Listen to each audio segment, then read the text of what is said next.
रूहानी स्थिति हमारे जीवन में हर प्रकार की सफलता का आधार है। आत्मिक स्थिति और परमात्मा से संबंध की सदा अनुभूति, ये दोनों को मिलाएं तो इसको रूहानी शक्ति कहेंगे। ये हमारे जीवन में हर प्रकार के कार्यों में सफलता का आधार है। और उसमें भी विशेष हैंडलिंग के लिए। हैंडलिंग माना हमें जीवन में सबसे पहले तो खुद को हैंडल करना पड़ता है। अपने मन को, अपनी बुद्धि को, अपने शरीर को हैंडल करना पड़ता है, राइट। फिर उसके बाद हमारे जो संबंध में आते, हमारे जैसे, हमारे से छोटे, हमारे से बड़े, सबके साथ हमको कोई ना कोई कर्म करते हुए, निभाते हुए चलना पड़ता है। तो उसमें भी बहुत बार हमें हैंडल करना पड़ता है। हैंडल हमेशा नहीं करते, लेकिन जब कुछ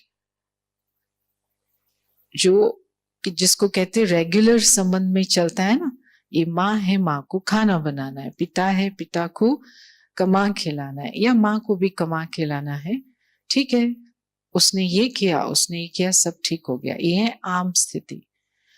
लेकिन कुछ ऊपर नीचे होता है तो हैंडल करना पड़ता है, ठीक है। कुछ बात बिगड़ जाती है तो मैनेज करना पड़ता है, हैंडल करना पड़ता है। तो उस हैंडलिंग के लिए बाबा से पहले हमारे पास में 5 यंत्र थे। वो बाबा ने, जैसे ही हम बाबा के पास आए, बाबा ने उनको कहा भूत, 5 भूत, ये जिनसे आप अपनी गृहस्थी चला रहे थे, जिनसे आप अपने कार्य कर रहे थे, बच्चे, ये हैंडलिंग का यथार्थ तरीका नहीं है। क्रोध से चलाना, लोभ से चलाना, अहंकार से चलाना, दबा करके चलाना, रिश्वत दे के चलाना, किसी को रिजेक्ट करके अपने काम कर लेना, ये सब देह अभिमान वाले बाबा ने कहा पाप कर्म है।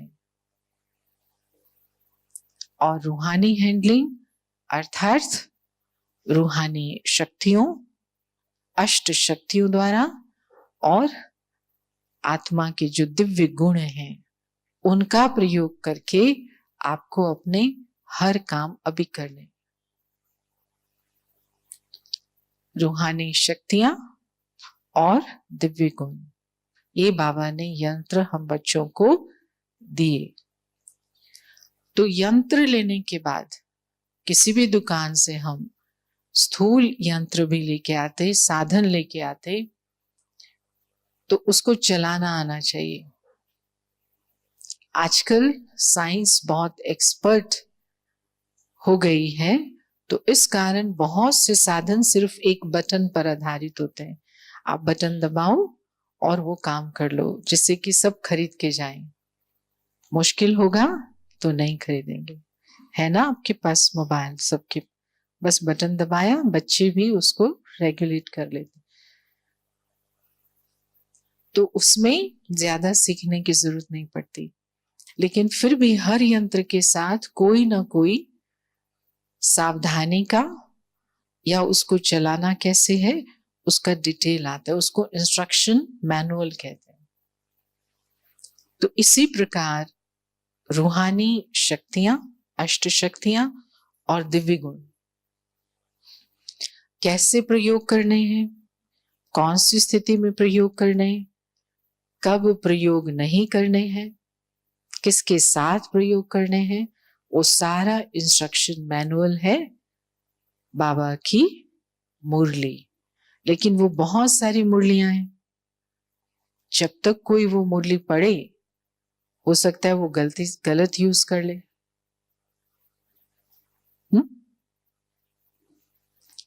इसीलिए हमारी इस प्रकार की बाबा ने भट्टियां कराते कि हम जो भी अनुभवी आत्माएं हैं, जिन्होंने बहुत काल से सुना है और जो ध्यान रखते इस बात का, तो थोड़ा थोड़ा कुंजियों के रूप में, चाबियों के रूप में वो ये अनुभव शेयर करते रहे, तो जिससे कि सबको लाभ होता रहे।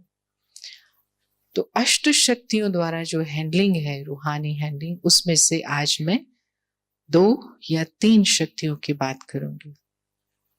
परखने की शक्ति, समाने की शक्ति। परखने के साथ निर्णय तो आता ही है, लेकिन विशेष रूप से परखने की, समाने की और निर्णय करने की, सहन करने की।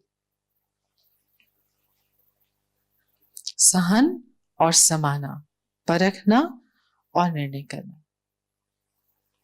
और दिव्य गुणों में से मुख्य रूप से पवित्रता, मधुरता, और उसके साथ है सच्चाई। सच्चाई के अंदर कई बातें आती हैं, सफाई, ईमानदारी, ये सब भाई बहन है। तो इन कुछ गुणों के द्वारा, वास्तव में तो सब गुण चाहिए हमको अपने कार्य को हैंडल करने के लिए, लेकिन ये मुख्य रूप से, बाकी आपके पास कुछ हो ना हो, लेकिन अगर ये है तो आप मैनेज कर लोगे। तो सबसे पहले बात आती है परखने की। देह अभिमान की स्थिति में हम अधिकतर उन लोगों को अपने नजदीक रखना चाहते हैं, पसंद करते हैं, या जॉब देते हैं, या उनके साथ संबंध जोड़ना चाहते हैं, जो थोड़ा दिखने में कैसे होने चाहिए ना, दिखने में वो जो मिरर वैल्यू है ना, उसकी मिरर वैल्यू हाई हो, उसको कहते हैं ना फोटोजेनिक। ये बड़े फोटोजेनिक हैं, वो आकर्षण करने वाले दूसरों को। ऐसे लोग होंगे तो वो सब फटाफट सब शॉप्स में सेल्स पर्सन ऐसे वाले सिलेक्ट कर लेंगे जल्दी जल्दी। संबंधों में भी क्या करेंगे, सब अखबार भरे हुए ना, बहू कैसी चाहिए, खुद कालू राम, बहू कैसी चाहिए। तो ये जो हमारा इवैल्यूएशन का, असेसमेंट का तरीका बना हुआ था, हम टेम्पररी, जो अल्पकाल की सुंदरता है, अल्पकाल की वैल्यू वाली चीज है, उसको हम महत्व देने के कारण अपने आसपास यही जमा करते थे। थोड़ा बोलने वाला हो, ऐसा बोले जो सबको आकर्षण कर ले, है ना, तब तो मेरा सामान बिकेगा मार्केट में। और या घर में कुछ लड़ने के लिए आ जाए तो जवाब देने वाला हो। मेरी छोटी बेटी तो ऐसे ही है, चुप रहती है। मेरी बड़ी बेटी ठीक है, कोई बोल के तो दिखाए उसके सामने। हाँ, वो बड़ी बेटी अच्छी है क्योंकि वो झगड़ने में अच्छी है। और जो चुप है, तो यहाँ पर परमात्मा ने हमें 2 बातें बताई, ज्ञान बिंदु दिए कि सबसे पहला, वैसे तो विशेष ब्राह्मण परिवार की अभी बात हो रही है, हमारी बात हो रही है ना, लेकिन इन जनरल में कि हर आत्मा का अपना अपना पार्ट है और वो विशेष है। हर आत्मा का पार्ट विशेष है, कोई का पार्ट ना मिले दूसरे से। अगर वो धरती पर आत्मा आई है तो उसको आप रिप्लेस नहीं कर सकते, वो मिस नहीं हो सकती। वो कल्प कल्प वो उस पूरे स्क्रिप्ट का हिस्सा है। क्या ये कम बात है? अविनाशी स्क्रिप्ट का कोई हिस्सा है, क्या भी रोल हो उसमें, लेकिन वो हिस्सा तो है, कोई भी हो। और उसमें भी हमारे आसपास हमारे बच्चे, हमारे भाई बहन, हमारा पति पत्नी, संबंधी, पड़ोसी, सब आत्माएं हैं, ज्योति बिंदु हैं, और विशेष एक्टर हैं और हर एक का पार्ट अलग अलग है, अपने समय पर उसकी विशेषता है। तो परखना माना आत्मिक उसके इस अविनाशी रोल को तीसरी आंख से देख करके स्वीकार करना। और अगर हम स्थूल विशेषताएं ढूंढते हैं, बोलती अच्छा है, साइकिल अच्छा चलाती है, स्कूटर चला लेता है, कार चला लेता है, इंजीनियर अच्छा है, तो उसमें हम कभी कभी परखने में धोखा खा सकते हैं।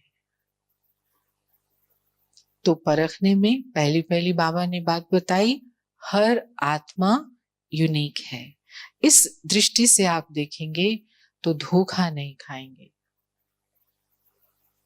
आप उनके पार्ट को समझते हुए ये काम नहीं कर सकते, ये काम नहीं कर सकते, लेकिन ये तो कर सकते हैं।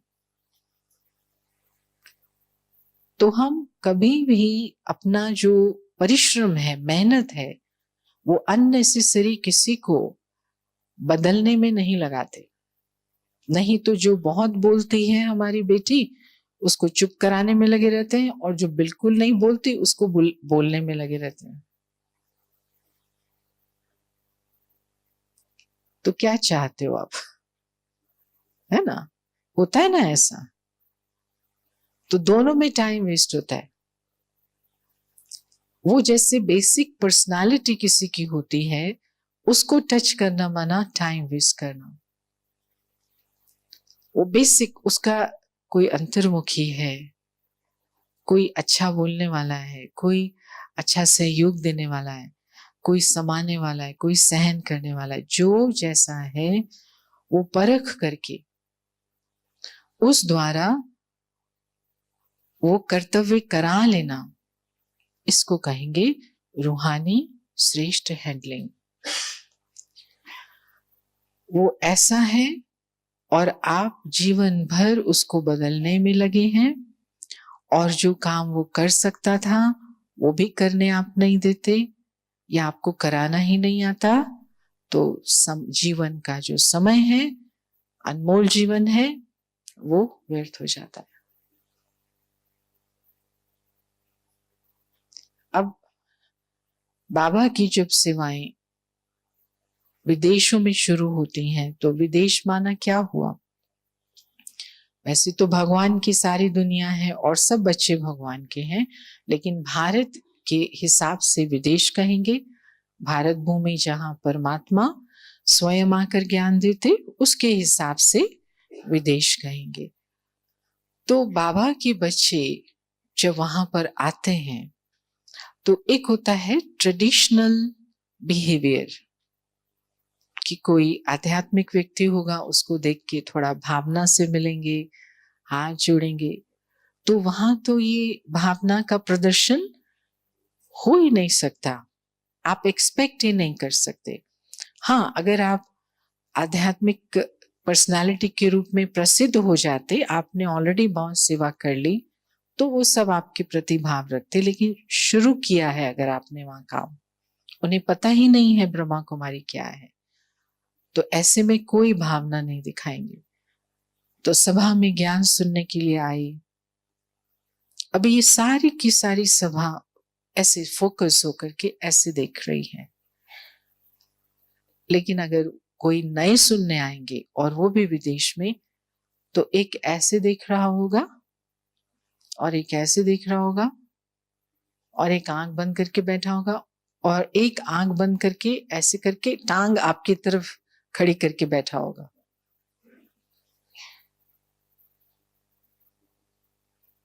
तो देह भान में तो आप कहेंगे इसको निकालो बाहर, होता है ना, पहले इसको निकालो बाहर। ये कौन से लोग आ गए? लेकिन बाबा ने अगर हमें ये नहीं बताया होता कि ये जो ऐसे करके है ना, ये तो इसका अंतिम जन्म का कोई खेल है, जो इसको इस जन्म में ट्रेनिंग मिली, जैसे परिवार मिला, लेकिन है तो आत्मा, है तो ज्योति बिंदु हीरा मेरा बच्चा है और मुझे अपने इन बच्चों से ही अपना कार्य कराना है। तो जब ईश्वरीय संदेश गया कि राजयोग का अभ्यास कराया जाएगा, आइए, तो ये आ गया। अब इसको संभालो। मैंने तो निमंत्रण दिया था बच्चे, और मेरा बच्चा आ गया, और लेकिन वो बच्चा दिखाई तो दे ही नहीं रहा है, टांग ऊपर करके आपकी तरफ बैठा हुआ है। और दूसरा है उसकी इधर बाल इधर हिप्पी ऐसे करके, और बीच बीच में पता नहीं कहाँ किसी से बोलता है, एक ऐसा बैठा हुआ है। अब आप बाबा को भी देख रहे हो, कौन लाया? भगवान की सभा में कौन लाया? खुद परमात्मा ने निमंत्रण देकर के आह्वान किया अपने बच्चों को, और बच्चे आए।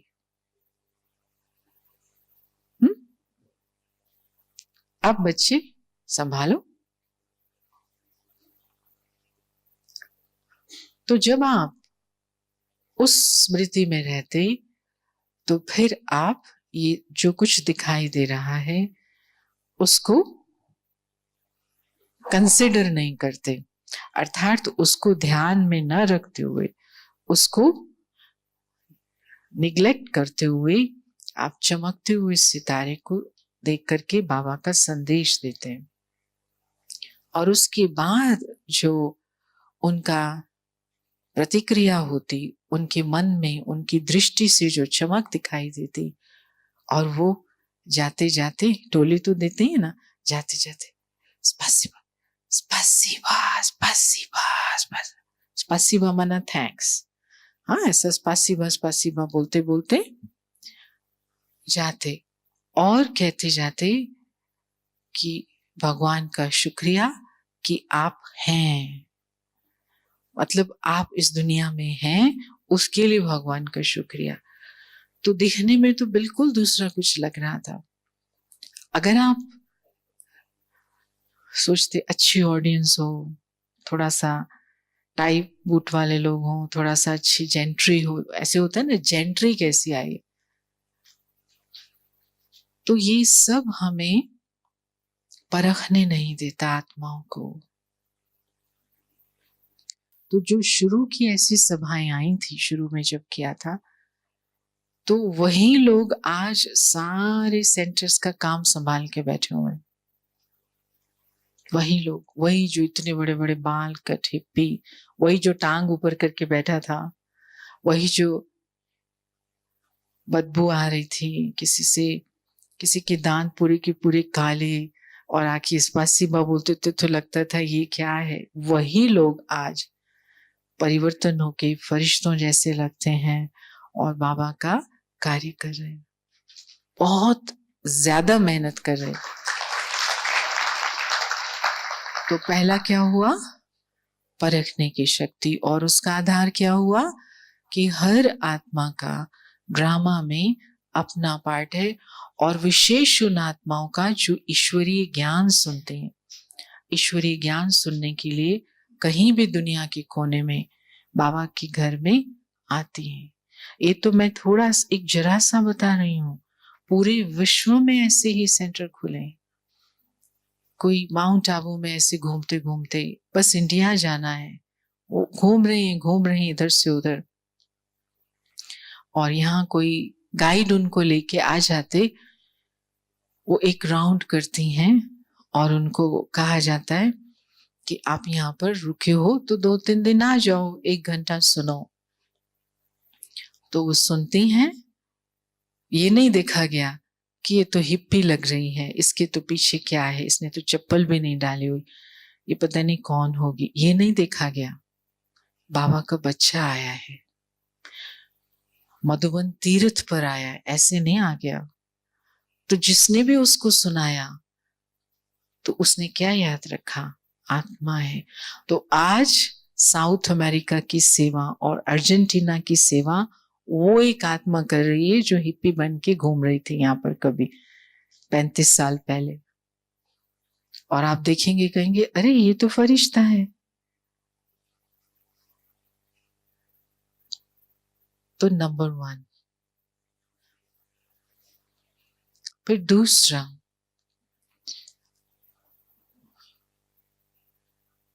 कौन क्या है, उसके लिए बाबा ने, कौन सी आत्मा क्या है, बाबा ने एक निशानी बताई कि जिनका बाप के प्रति दिल से प्यार है,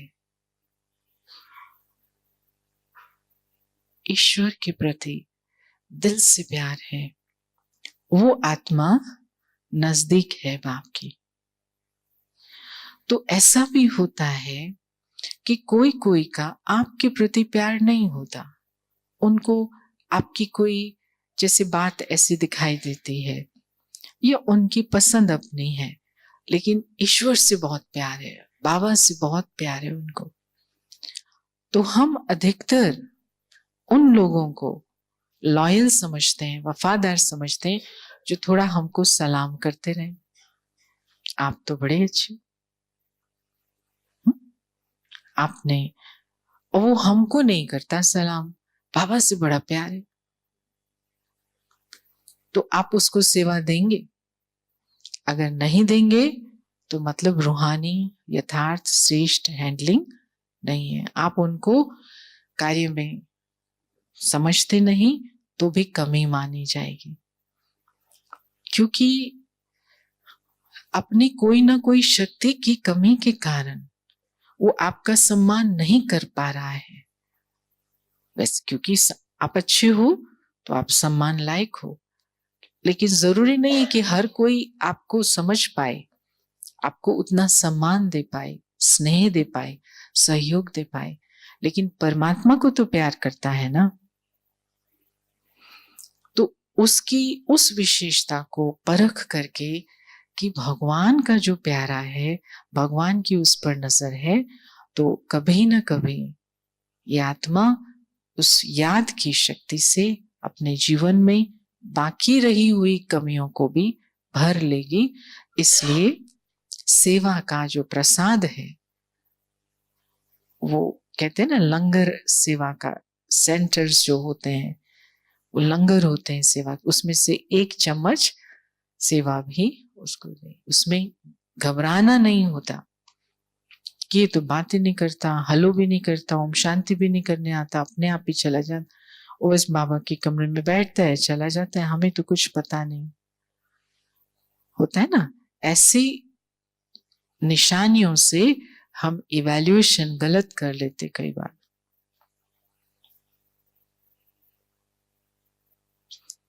तो परखने की शक्ति में दूसरा कौन सा, बाबा ने बताया कि जिसका परमात्मा से सच्चा स्नेह है, उस परमात्मा की समीप आत्मा है और उसमें शक्ति आ सकती है योग के द्वारा। तो उनको अगर हम सहारा देते हैं, समझ करके उनको समय पर सहयोग देते हैं। फॉर एग्जाम्पल, जैसे मधुबन में होता है ना, बड़े बड़े कार्यक्रम होते हैं। अभी हम सब इधर से उधर, जब से ज्ञान सरोवर बना, पहले तो पांडव भवन था, बाबा का घर पांडव भवन, बस 24 घंटे यहाँ पर। फिर ज्ञान सरोवर बना तो फिर सब विदेशियों को वहां पर ही भेजा जाता है, यहाँ पर तो आ नहीं सकते रहने के लिए। आपको तो बधाई हो, आप रह रहे हो, ठीक है। अभी तो बहुत साल हो गए, तो फिर धीरे धीरे गाड़ियों की भी जरूरत पड़ी, क्योंकि देख रहे हो ना, धूप है तो पैदल चल के थोड़ी जाएंगे, 4 बार आना है, 5 बार आना है क्लास कराने, और गाड़ियां होगी तो उनको ड्राइव करने के लिए भी होने चाहिए। तो कोई ना कोई तो निमित्त होता है ना, जिसके पास गाड़ियां रखेंगे, वो सेट करेंगे, जब हम आएंगे यूज करेंगे। तो प्लैटिनम जुबली जब हुई विद्यालय की, दिल्ली में बहुत बड़े प्रोग्राम थे, तो ये डिसाइड किया गया कि रशिया का ग्रुप है जो डिवाइन लाइट कल्चर ग्रुप, वो भी आएगा। तो हमें बहुत सारा सामान, कम से कम 200 किलो ड्रेसेस अपने साथ सब लेके जाना था, और 10 जगह प्रोग्राम थे 10 दिन में, बड़े बड़े, और हर एक प्रोग्राम में 75,000 से लेकर 1 लाख लोग आने वाले थे। तो मतलब जिम्मेवारी बड़ी थी। हर प्रोग्राम में मिनिस्टर आने वाले थे। आए, ये तो अभी पास्ट हो गया ना। और हमें बिल्कुल टाइम पर पहुंचना था, तो बसेस अरेंज की गई थी। तो फिर मुझे ये आया कि अगर हम अपनी गाड़ी ही यहाँ से ले जाते हैं, तो जो समझा हुआ व्यक्ति है, जो हमारे साथ ऑलरेडी इतने समय से काम कर रहा है, तो वो संभाल लेगा। हम जल्दी से बैठे, चले गए और काम सहज हो जाएगा। तो इसलिए रिक्वेस्ट किया कि गाड़ी के साथ इसी भाई को, इस आत्मा को भेज दें। लेकिन जिसको डिसाइड करना था, उसको आया कि ये फिर जाएगा दिल्ली का, इस कैसे, मतलब कुछ मन में आने के कारण उसने उस आत्मा को भेजा जिसको हिंदी भी नहीं आती, बोलना भी नहीं आता, कुछ पता ही नहीं, कभी माउंट आबू से बाहर नहीं गए, एकदम नया, और न देखे न बोले न कुछ करे। अच्छा, उसने अपनी तरफ से क्या सोच के ये किया वो तो बाबा जानता है। लेकिन हमें जो एकदम, जिसको कहते हैं ना, इंटेंस यूज करना था गाड़ी का, जिस प्रकार से हर कोने में चले जाओ, कोई भी हमें इंतजार नहीं करना पड़े, अब वो तो बहुत बड़ी परीक्षा आ गई। एक शब्द बोलो, आत्मा समझती नहीं है, और स्ट्रेस में, दुखी, बहुत बहुत अजीब सी हालत थी। तो लेकिन बाबा बाबा बाबा का बच्चा, 1% भी मार्जिन नहीं कि आप कुछ कंप्लेंट करो ड्रामा से, बाबा से, या उसने ऐसा क्यों किया। बस कौन सा संकल्प, हर एक का ड्रामा में अपना पार्ट है। हर एक बाबा का बच्चा हीरा है, एक ऐसे जिसको कहते हैं संकल्प पकड़ के।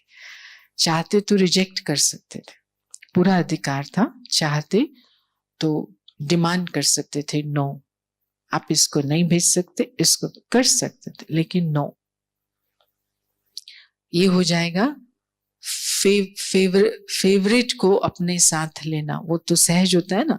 फेवरेट माना जो अच्छा काम करना जानते हैं, जो आपका अच्छा सहयोग करते हैं, हाँ भाई इनको ही भेजो, कर सकते थे लेकिन नहीं किया। तो 10 दिन की जो उस आत्मा ने, मतलब वो तो बिल्कुल अंदर कुछ नहीं मान, लेकिन वो हमको जो देखा, हम दिन रात लगे हुए थे, काम कर रहे हैं, कुछ नहीं कंप्लेन, खाने का पता नहीं। मैं समझती हूँ मैंने 10 दिन सिर्फ जूस पिया, खाने तक का भी टाइम नहीं था।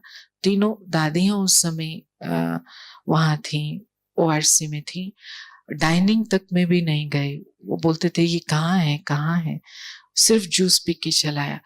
तो वो जैसे देख करके आत्मा को शक्ति मिली, और वो एकदम खुल गया कुछ पार्ट, और बदल गई वो आत्मा, और कितना सुंदर मेहनत करके अभी क्या सेवा कर रहे। और अगर उस समय दुखी होकर रिजेक्ट कर देते, या सोचते ये हमको तंग कर रहे हैं, तो फिर हम हैंडल नहीं कर पाते सिचुएशन को। तो इसमें कौन सी शक्ति यूज हो गई, सहन की शक्ति।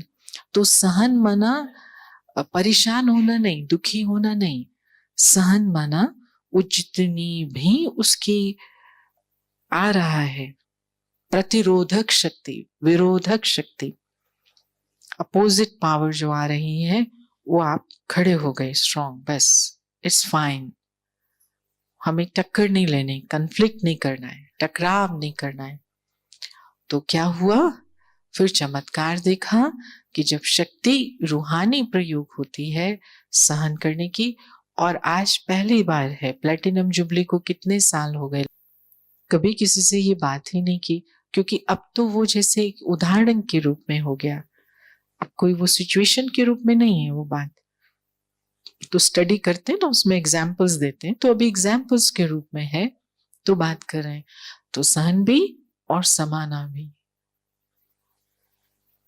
तो एक तो बाबा के पास अच्छा था ही ड्राइव करने वाला, और दूसरे को आपने सहन समा करके तैयार कर दिया, तो बाबा क्या कहेगा?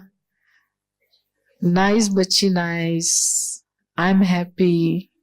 तो दिखाई पड़ता है, क्योंकि हम सब प्रेफर करते हैं बना बनाया खाना खाने को मिले, और जाकर के गेहूं बो करके, गेहूं काट करके, पीस करके आटा बना के चपाती बना, वो नहीं कोई चाहता है।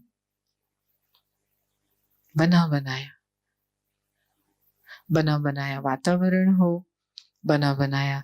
सब चाहते ना मधुबन में रह जाए, सब चाहते ना मधुबन में रह जाए। मेरे को क्यों भेज रहे हो रशिया में, भारत में बाबा आप आए हुए हो और मुझे वहां भेज रहे हो, मेरे को वहां पर क्यों देश निकाला दे रहे हो? तो अच्छा, फिर बाबा कहते बना बनाया खाना है क्या? बना बनाया सबको खाना है? नहीं, बनाओ ना। एक मधुबन मैंने बना दिया, एक मैं आपके साथ चलता हूं, दोनों मिलके बनाएंगे, चलो ठीक है ना। दादी जानकी ने किया ना ये, लंदन को ऐसा बनाया, सैंपल बनाया। फिर हम सबको तो सिर्फ कॉपी करनी है, हमें तो कुछ नहीं करना, मेहनत तो इन्होंने की। तो कॉपी करना बाबा ने क्या बोला अभी, बहुत आसान है। तो शक्तियों द्वारा,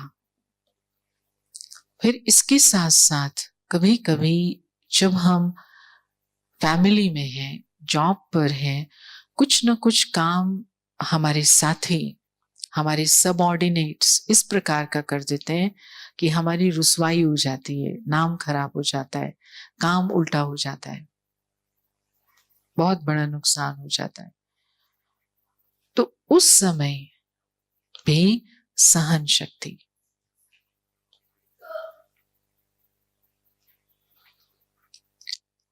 उसके लिए हर एक को अपने जीवन में पुण्य कर्मों के खाते जमा करके रखने हैं।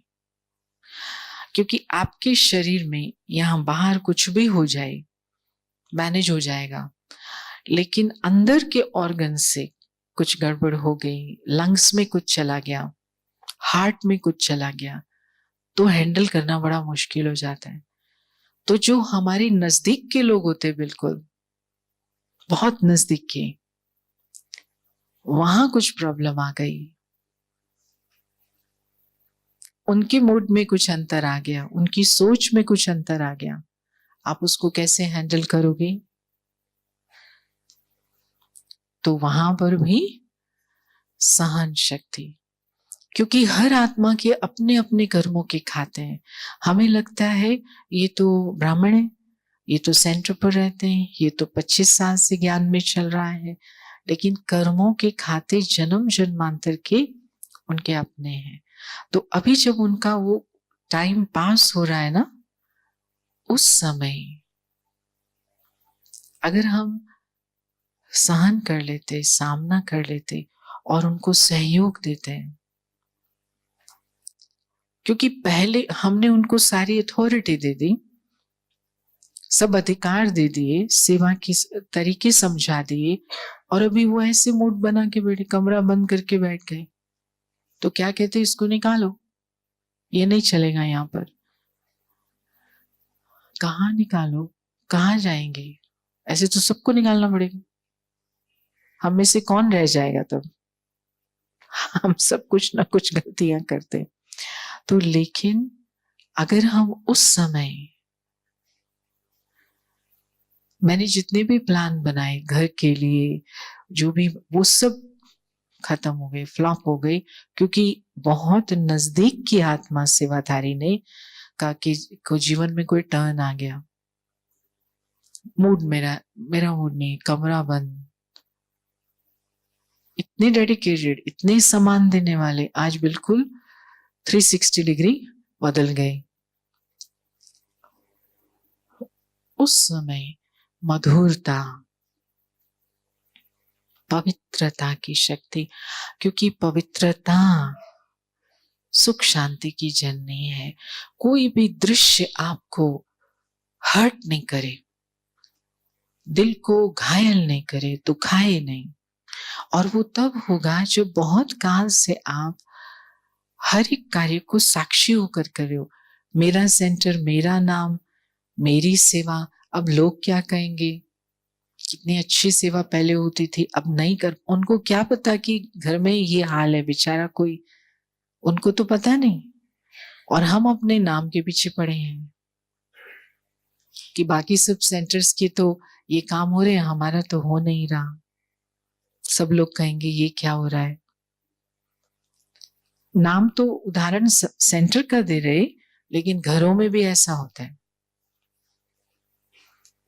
पत्नी का कुछ इस प्रकार से शरीर हो गया, पहले सब अच्छा चलता था, अब तो कुछ आगे ही नहीं बढ़ पा रहा, कुछ ऐसी बीमारी हो गई, अब हम दुखी रहते हैं, 10 लोगों को बताते हैं।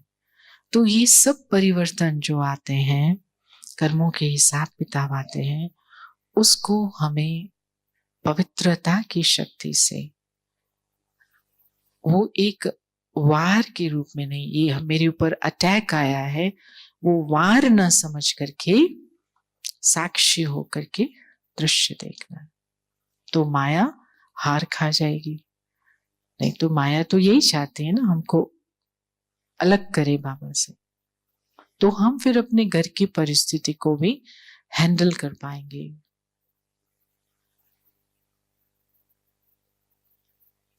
जगह जगह बैठ करके उसके बारे में बात नहीं करेंगे, उसको समस्या नहीं समझेंगे। अगर हम इस प्रकार से देखें तो समस्या वास्तव में तो कोई है ही नहीं। फिर बहुत सारी सिचुएशंस इसके कारण ठीक हैंडल नहीं हो पाते हैं। ये क्या है?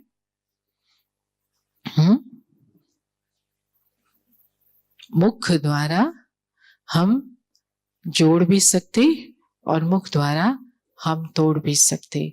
तो मेरा क्या चार्ट है पूरे ब्राह्मण जीवन में, इस मुख द्वारा कितना परसेंटेज मैंने गलतियां की हैं और जोड़ने की बजाय तोड़ने का काम किया है, वो मुझे अपना चार्ट देखना है। क्योंकि ब्रिज भी बन सकते या कैंची भी बन सकते, सुई भी बन सकते या कैंची। कैंची क्या करती? काट देती, और ब्रिज क्या करता? जोड़ देता। जबान, जिसके लिए कहते जबान तख्त पर बिठाती और जबान ही नीचे गिरा देती है। तो किसी की गलती करने पर या किसी के हमारे द्वारा कुछ ऐसे बोल बोले जाने पर हमने अगर मधुरता का यंत्र अपनाया,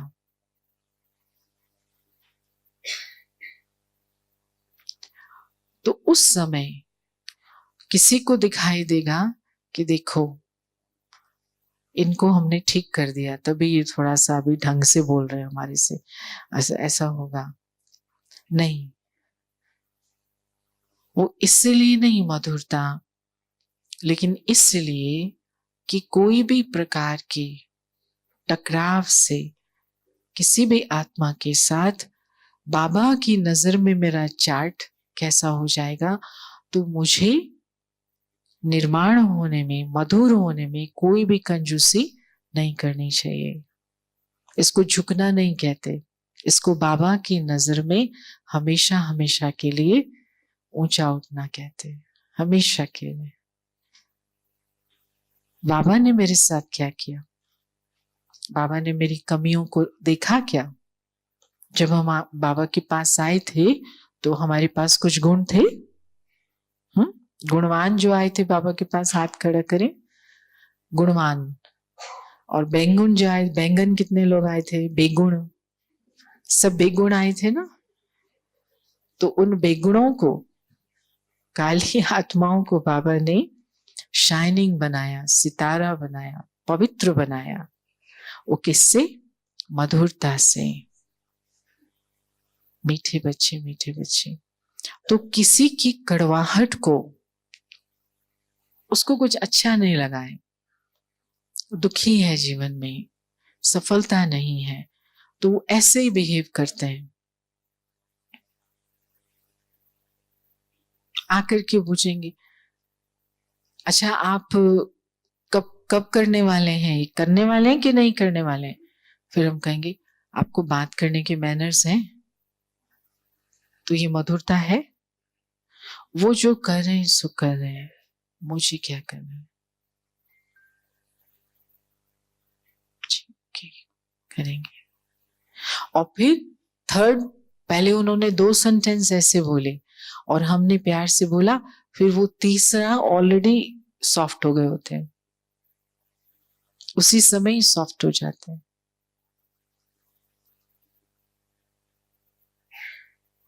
तो ये कोई आर्टिफिशियल मिठास नहीं है जो हमको वो हॉस्पिटैलिटी बिजनेस में, होटल मैनेजमेंट में सिखाई जाए कि आप अपने क्लाइंट से मीठा बात करो, प्यार से करो, नहीं तो भाग जाएंगे। ये वो नहीं, ये तो रूहानी आत्मिक मिठास है कि सब भगवान के बच्चे अभी अपने सब परीक्षाओं को पास करके, अपने दुखों को पास करके आखिर करके सतयुगी दुनिया की तैयारी कर रहे हैं। तो मुझे उसमें बस सहयोग देते जाना है इन गुणों के द्वारा। और खर्चा क्या लगता है? स्वीट काम करने का खर्चा लगता है।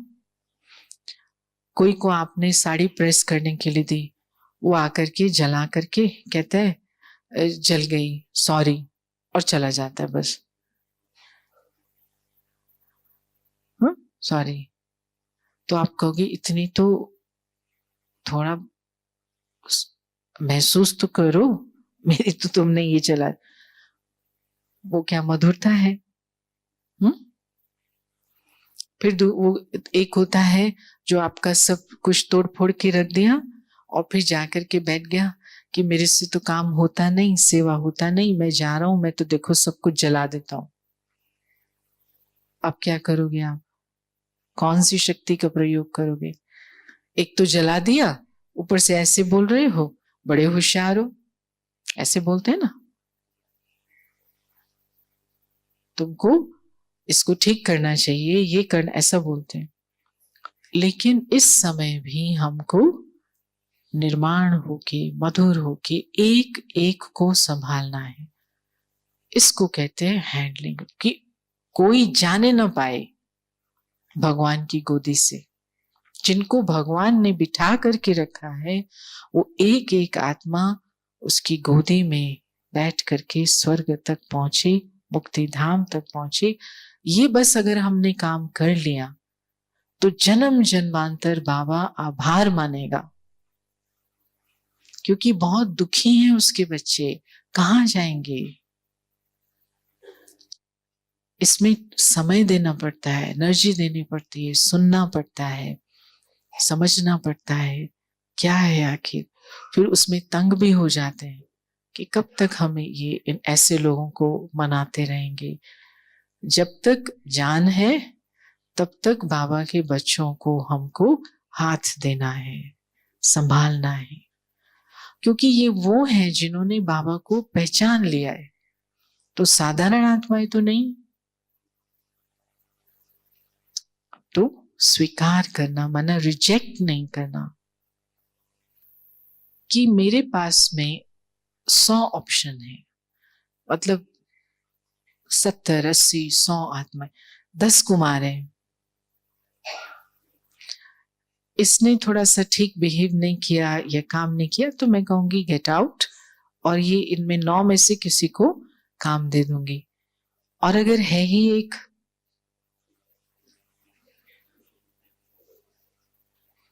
क्योंकि पूरे विश्व में देवताएं भीड़ के रूप में तो नहीं गए, 33 करोड़ तो कहाँ हैं, यहाँ है ना। बाकी पूरे विश्व में तो गुलाबाशी जैसे देवताएं चले गए, उनके पीछे हमें भागना पड़ा। ठीक है ना। बाबा ने कहा जाओ, घोड़ों को दौड़ाया, पकड़ के आओ मेरे बच्चों को, ठीक है कि नहीं। तो अब वो गुलाबाशी जैसे थोड़ी थोड़ी बूंदे वाले बच्चे तो रिजेक्ट कर सकते हैं। तो इसलिए नहीं कि कोई और नहीं है, लेकिन इसलिए कि बाबा ने मेरे साथ भी ये किया, मुझे भी वो रिजेक्ट कर सकता था। ये तो कुछ जानती नहीं, अभी आई है नहीं, मैं इसके साथ क्या माथा खपाऊंगा, मेरे पास ये पुरानी है ना, दादियां हैं ये सब, इनसे मैं काम चला लूंगा। लेकिन उसने कैसी भी आई, छोटी मोटी खोटी, उस सबको प्यार देके दृष्टि तो मेरी होकर के संभाला। फिर उसके बाद benefit of quantity, benefit of quantity माना क्योंकि मेरे पास 9 है इसलिए मैं रिजेक्ट खुशी खुशी करती हूँ, और बहुत जो बिल्कुल तैयार है उसको ये बेनिफिट ऑफ क्वांटिटी अगर मैं आज ले लूंगी और रिजेक्ट करती जाऊंगी, तुमने जरा सा भी गलती की ना, तुमको हम निकाल देंगे, हमारे पास और लोग हैं काम करने वाले। तो भगवान हमको जिस समय हमें उसके हाथ की जरूरत होगी जिंदगी में, उस समय बाबा का हाथ ऐसे नहीं होगा, फिर वो ऐसे हो जाएगा। किसी को भी इसलिए रिजेक्ट करना क्योंकि हमारे और लोग आ जाएंगे, पाप है ये। गलती हो गई, एक बार हो गई, आपने भी तो कितनी की होंगी, उनको समाना पड़ता है, सहयोग देना पड़ता है, इंस्ट्रक्शन देनी पड़ती है, 1 बार 2 बार 10 बार। जल्दी जल्दी रिजेक्ट करना ये रावण का कल्चर है। वो देखते हैं ना आप, वो 400 लोगों को इंटरव्यू के लिए बुलाएंगे और 2 को सिलेक्ट करेंगे, 398 को तुमने रिजेक्ट किया, किसने तुमको अधिकार दिया था? इतने पढ़े लिखे अच्छे अच्छे, किसी माँ के तो सपूत होंगे, लाडले होंगे, उनके दिल को तुमने रिजेक्ट, तो बुलाए क्यों था?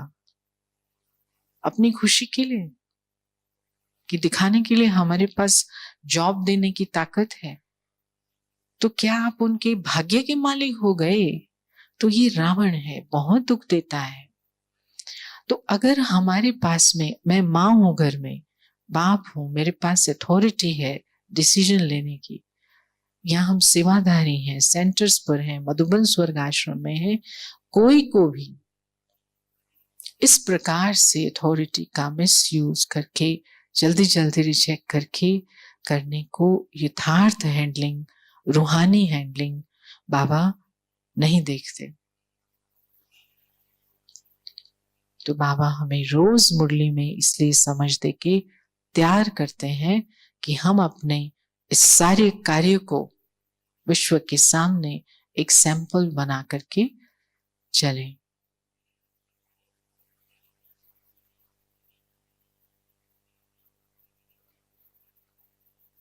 ओम शांति।